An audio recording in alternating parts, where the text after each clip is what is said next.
presented by Aryan Vicky Entertainment। गे मैया गे देख फिर आ गई मुझौसा बोल दे ही एक रही जाइबो वो ना। हाँ ए बड़के चल ना। अरे चल चल चल हम जेबे ने करबो।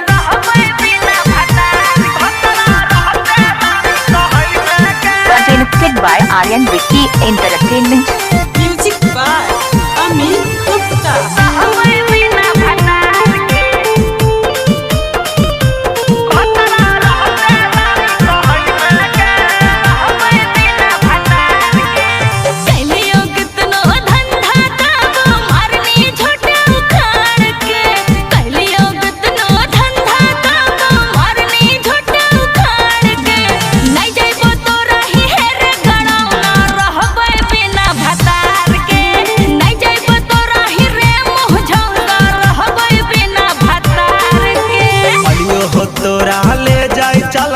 बाद में बड़ी पछताई में गे अलियो हो तोरा ले जाई चलना त बाद में बड़ी पछताई में गे बोले बाबा सर बिल हवा त भतरा रहते रानी कहई में गे करले बाबा सर बिल हवा त भतरा रहते रानी कहई में गे करके दिखाई ना धुरे धुरे बेचवा दो ती जवानिया बिना मौत के गुजारे भाई।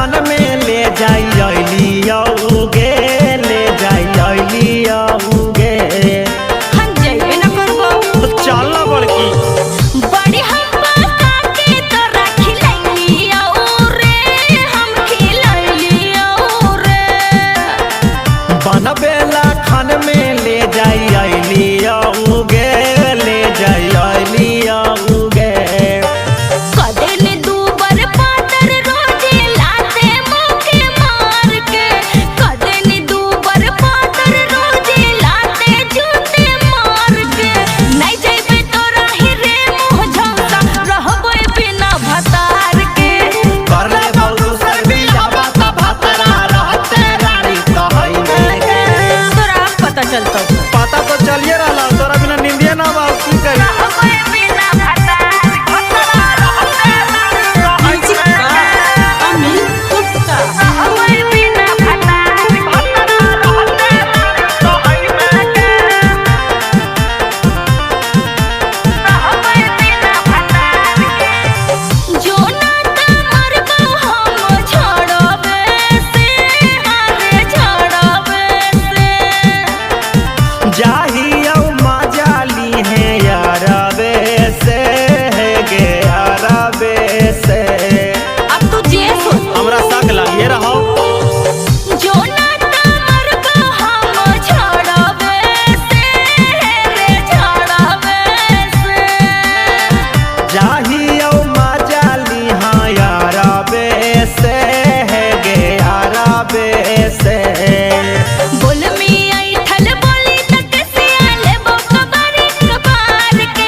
देखो हम तो जाए के जाइए रहा लियो हो लेकिन तू ऐमाना तबरी हम ना रखबो जो हम जेबे ने करबो।